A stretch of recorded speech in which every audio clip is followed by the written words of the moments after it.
Hi hello welcome to Shanti vlogs అండి. ఎలా ఉన్నారండి? మీరు అందరూ బాగున్నారా? నేను చాలా బాగున్నానండి. ఈరోజు సమ్మర్ స్పెషల్ వచ్చి మనం సపోటా జ్యూస్ ఈజీగా మన ఇంట్లో ఎలా తయారు చేసుకోవచ్చో చూద్దామండి.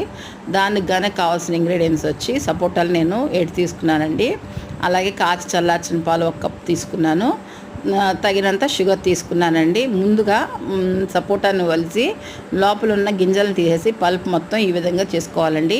ఆ పల్పు మిల్క్ అలాగే షుగర్ కలిపి మొత్తం కూడా మిక్సీలో ఈ విధంగా బ్లెండ్ చేసుకోవాలి. తర్వాత గ్లాస్లోకి 2 ఐస్ క్యూబ్స్ వేసుకొని చక్కగా మనం చేసుకున్న సపోటా జ్యూస్ని డిష్ అవుట్ చేసుకోవాలండి. తర్వాత మన దగ్గర డ్రై ఫ్రూట్స్ ఉంటే వాటితో డెకరేట్ చేసుకోవచ్చు. లేదంటే కనుక సపోటా పల్ప్తోనైనా మనం డెకరేట్ చేసుకోవచ్చు అండి. చాలా టేస్టీగా ఉంటుందండి. మీరందరూ కంపల్సరీగా ఇంట్లో ట్రై చేయండి. నేను ట్రై చేశాను. నేను చెప్పిన విధానం నచ్చితే please like and share and subscribe అండి. కంపల్సరీగా నా ఛానల్ని సపోర్ట్ చేయండి.